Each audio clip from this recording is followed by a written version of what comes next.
Alright, they're telling me I am live. Apologies.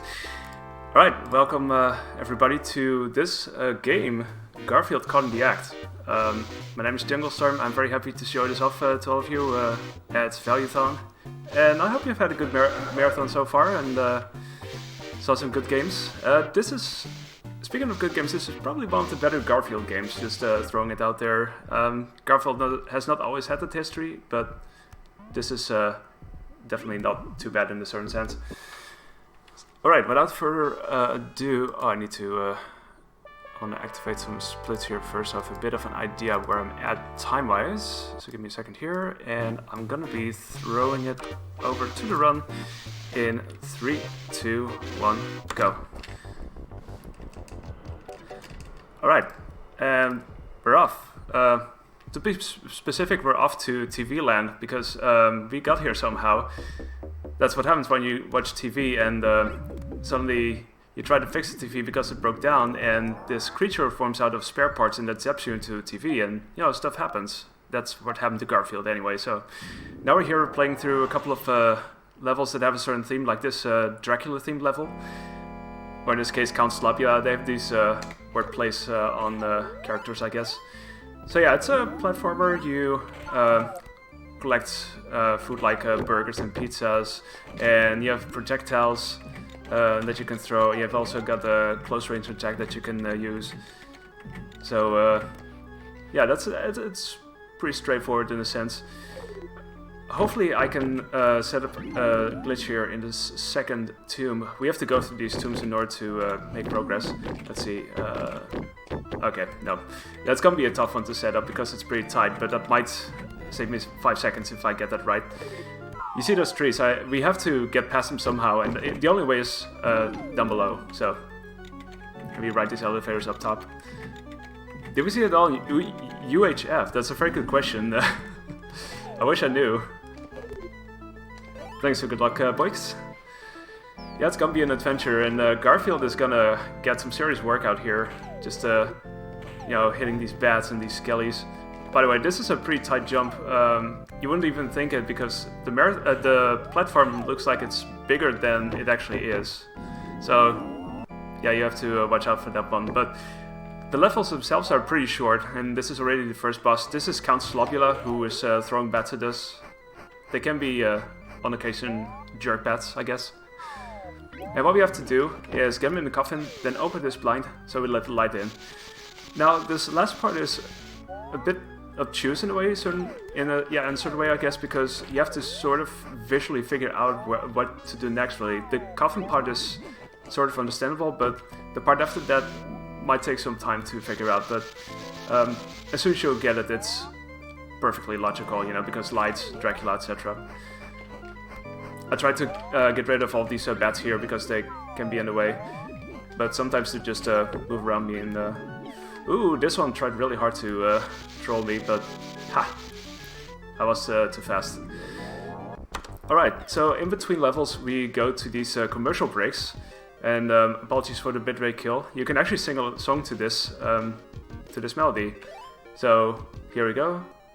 Bitrate killer, bitrate killer, bitrate, and so on and on. What I try to do is pick up these cups. They speed you up, and that's a good thing. I mean, it's coffee, so, or at least I think it is. Exactly, the bitrate killer. Alright, now we're into pirate territory. This is the Revenge of Orangebeard.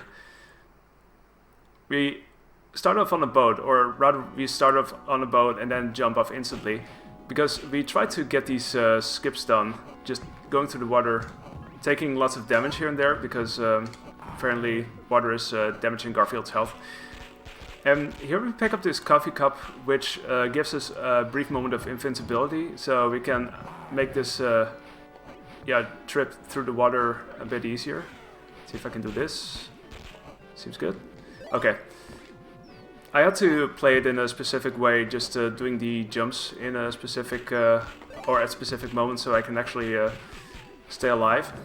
The funny thing is, if I jump and I attack all the way up in the air, pretty much the highest point, you wind up cancelling your damage-taking animation, which is pretty good, you know, because you can keep moving, and otherwise, you know, you have these animations, and you, in general, wind up taking so much damage in this game anyway, so you see a lot of it as it is.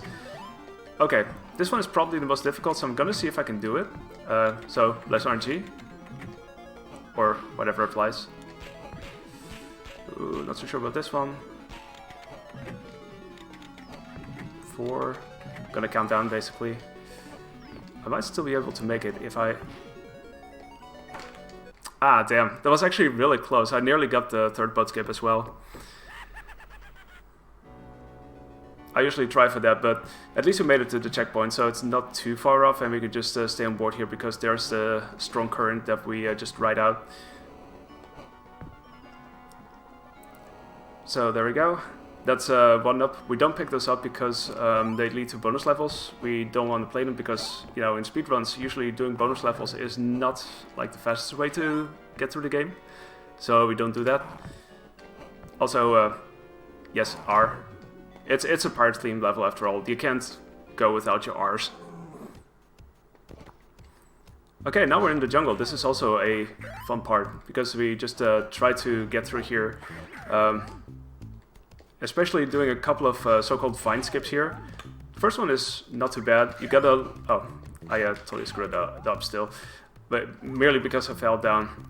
Just making that jump up to the higher branches is basically what you try to do with those vine skips. The second one is a bit tighter in that sense, so I'm trying to see if I can do that. I've got a pretty reliable setup for it, I guess, so I'm gonna see. R, exactly. So it's gonna be over here, let's see. Not quite. Second try, that's good. You really need to basically hang from the vine outside of the sprite, basically, so it's a bit of weird how that works, but it does work, sort of. Also, the collision detection is not always quite there, so you have to be careful that you don't fall down still. And if you fall down these jungle sections, it can be pretty nasty. You can just fall down all the way. But anyway, we're down below here. There's a whole new section over here, as it turns out, and we've got some more skellies to fight. Some more rocks that we could possibly roll, but we're mostly just gonna keep ourselves over here, this monkey. Alright, who's ready for a skeleton boss, because there will be one coming up really shortly. Let's see. And we have to deal 8 hits. Flashlight warning, by the way. It's a bit flashy. 7 and 8. There we go. It was a bit slow, but still quite okay. So yeah, in these commercial breaks you can collect cookies, as you saw. Usually I don't try to pick up all of them, but like I said, I focus on the coffee cups. You also have these orbs that I try to avoid. So just gonna get through here as fast as possible. That's my main goal here. In between you have these these intermissions with these overworld levels, I guess. They're very straightforward. It's, I guess, merely to really complete the picture of, you know, you being stuck in the TV, you know, going from one section to another. But it's really short anyway. So now we go back very far in time to the prehistoric era, basically. We go to us having very nice, sharp little teeth. And now we've got enemies throwing eggs at us because, you know, that was a thing apparently. So a couple of these levels were inspired by a book by Jim Davis, who once released a book named Garfield and His 9 Lives, I think. And this was one of the mini stories that was in that book. So it sort of drew inspiration from that.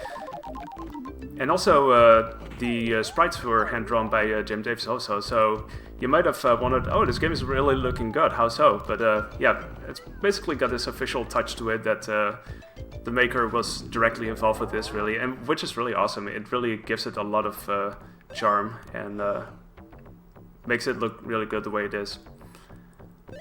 So they want you to roll this rock over here. We don't have to do that, so we just climb up. Now we have this broccoli waterfall, lots of cheese. I keep calling it the broccoli waterfall because they are basically rocks, but they look like broccoli to me, so... There's that. And yeah, this game is lots of cheese. Not so much lasagna though. That's a very weird thing, because Garfield loves lasagna, but this game somehow doesn't have lasagna, which I've always found very weird. We do have pizza, we do have burgers, and they are pretty good for your health apparently. But yeah, no lasagna. Also, that thing over there that's a hammer does also lead to bonus levels. So there's like 2 separate items that do that alongside lives. So I deliberately didn't pick it up going to the right there. Yeah, like I was going to say, it looks like broccoli, alright. Alright, now we fight the third boss, which is the dinosaur version of Odie, or as I call it, Dinodie, and this is where the game can possibly softlock. I'm not going to say too much about it, but if it happens, it might cost me 3 minutes. Thankfully, there are passwords that can get me back to the beginning of this level, so I can try it again. What we have to do is get this rock onto the seesaw and then bring Odie down here, and then deal a hit, and then send it back up again. Repeat this process a couple of times, and hope to stay alive mostly, because there's lots of rocks falling down. There's also a little bit of RNG involved in that. You hope to get a quick cycle on of these rounds. So let's see. I think there's one more. Oh, I was getting pretty close. I shouldn't play it too greedy. I mean, it's very tempting to do so, but yeah, I'm not gonna do that. So one more, and we're done, and we have avoided the softlock, so yay. That's good news. They keep going to the dogs. Haha! There you go. Actually, in terms of lives and such, this game is incredibly generous. Like, there's lots of food pickups, so you can take all the damage you want, but... well, that's not entirely true, but to some extent, it still allows you to refill your health and get through the game pretty quickly still. Casually, this is not like a terribly long game. As soon as you figure out what to do with the first level boss, and the rest after that is... relatively speaking, not too bad, I found. Alright, now we go to Casablanca. So, we're going into film noir territory. We have this wonderful hat here. We go through a couple of doors, which would take longer in a casual playthrough, but if you know the way, then it's like really quick. Just go up here. Just hope that we get this tongue launch, question mark? Like right away. The main thing here is that we should get hit by these doves. This one, because they can knock me off those awnings really quickly, and if that would happen, then I would have to retrace my steps, which would be pretty awful. Now we got a wrecking ball because, you know, construction. And then we have this boss, which we also are going to cheese in a certain way. So, he's going to throw some bombs, and we hope to get the bombs with the colored fuses, and we hope to get 4 in total, because if so, we can deal the exact amount of hits that we need. And I'll explain some more about it later, but this is good. So we're going to stand over here, and then 1, 2, 3, 4, and we're done. So normally speaking, it takes 8 hits, but for some reason, if I stand over there, it does something with the bomb count or something, or with the damage that sort of duplicates it, and as such you only have to deal half the amount of hits, which is good for the speedrun. Oh gosh. Momentum kill. Some more overworld. Actually, we're gonna have a very small skip here too. I'm just gonna do this here. Jump at exactly the right moment so we don't get hit again. And this is where you benefit of doing higher jumps, because the jump height is as such that if Garfield jumps sideways, it's not as high as when Garfield jumps straight up. So that's what we did there. And only at the last moment did we adjust our direction, really. So now we are in Casablanca, and yeah, we just need to launch ourselves up here. Sometimes you get knocked down again, so that can be a bit of a thing, but As you might have guessed, this is a Egypt themed level. Also pretty short as soon as you know where to go. Like, it's only really this screen and then another, and that's about it. Got a Pookie. Those are the checkpoints, by the way. All those faces just are like, okay. Let's see, gonna get past these crushers, hopefully. I tried to jump over the first one, but there's a pretty good chance that I still wind up getting hit by that anyway. Alright, going down here. We can pick this up because why not? Oh wait, I need to do a higher jump here. That was a weird hiccup. Okay, the main meat of this level is in the boss fight, because there's a bit of a setup here which could save me 20 seconds if done right. So first we hit this torch, and then everything is set in motion. You see paw elevators moving and another. But yeah, as soon as I'm all the way up top, I try to do a thing and then jump over to the other side and hopefully don't fall all the way down. But you'll see that soon enough. So in the meantime, I try to avoid getting hit by these flies over and over again, and there we go. There's a couple of visual cues here, mostly with horizontal lines and such, so we're just gonna go here and over here. Gonna get 5 hits over here, 5, just making sure, and bless RNG, and there we go. That's 20 seconds saved, because we tried to land on the other paw on the other side, and yeah, that way we can skip quite a bit, or save a lot of time. So we do the same here. There's a symmetry to it, and then we go down here, and I tried to do a first hit on these eyes as soon as I strike down, as soon as I fall down here, but I got hit by a fly, so I couldn't do it. So you have to deal 10 hits otherwise. The funny thing is you can sort of attack them before you get to this phase, but it doesn't register anything, so you have to specifically wait for this in order to deal damage. And now for this snake's head as well, I basically stand in one position. You could jump around as much if you want to, but this will do the trick too. Group Goldbug machine, yeah. Okay, get ready for a very lengthy sequence here. Where you just go and wait till the remote appears, which is all the way down here. Just like that. Hey, there it is. Alright, one more round of Bitrate Killer. Let's sing along. So, Bitrate Killer, Bitrate Killer, Bitrate Killer, Bitrate Killer. Let's go very fast, and then we're done. Alright, hope you all enjoyed that song. We're almost at the end. We're gonna head off to the final boss, the one who was responsible for sending us here in the first place. Just gonna do a couple of jumps here. The funny thing is, in this overworld, you can sort of see the other levels too, and in some places you can clip through the floor, but nothing really that can skip levels, sadly. So, that's unfortunate, but at least we have the season finale, and now we go and fight the boss called Glitch, who looks entirely different from anything else in this game. It's a more vector-based enemy, basically. You can see the spare parts, probably. We have to flip these panels and set back the fire that it sends at us, sort of ricocheting around the room. And there's a couple of tighter jumps here, like this one, trying to get up here. And I also try to maneuver so that I don't get struck down, because this is a vertical level, which means that the higher I get, the more time I waste, potentially, if I get struck down. So I have to be somewhat careful there. Thankfully, there's some health along the way too. This is where I do a tiny damage boost of sorts, just to get through here. Then we can just camp out here. Nice and easy.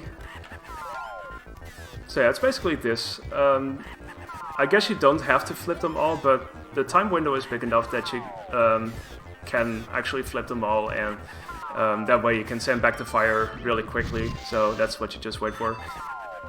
See, second to last round. Let's not screw it up, because I still got rumps where I get tripped up here and I still wind up taking damage, and that sends me down. Now the wait becomes a little bit longer. Okay, so this is the final round.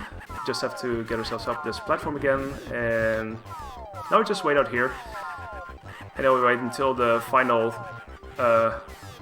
bit of, I guess, laser, actually. I say fire, but it's probably a laser. It goes back to hit glitch.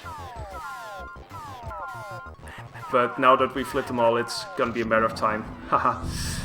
Anyway, time stops as soon as the screen fades to black after I pick up the last remote, which is gonna be momentarily, so get ready for that. And time. And there you go, that was Garfield's extraordinary journey through a TV. As he says, nice touch. So yeah, that was a short but sweet adventure, and Garfield seemed to enjoy it very much. So yeah, there you go. That's Garfield caught in the act. There was also a Game Gear game of this. I kind of forgot to mention that. It was released for a couple of systems, but the Game Gear version is significantly different than the other games or the other versions of this game. But it was developed by a different team, namely the same team that developed Echo the Dolphin, Novelin Interactive from the top of my head. But yeah, that's definitely very different. Same level names, but different setups as such. And also they had these so-called lost levels, some of which sort of made it into other games except the Genesis one. But yeah, it would be nice if that would resurface at some point. I would love to play that. Anyway, thanks for the GGs, everybody. Much appreciated. This is actually my first sub 20 time in a marathon, so shout out to that. Also want to do a brief shout out to the Garfield speedrunning community. It's actually, no, it's a relatively small community, but we have a Discord. If you'd like to join, the speedrun.com page of Caught in the Act has a link to it if you're interested in running this. And you can also hit me up on any of the social media channels and such. So yeah, I'll be back very soon with another game, and a very different one, Shantae and the Pirate Curse. But before that, there's gonna be another shorter game, so I'll see you in a bit, and yeah, have fun.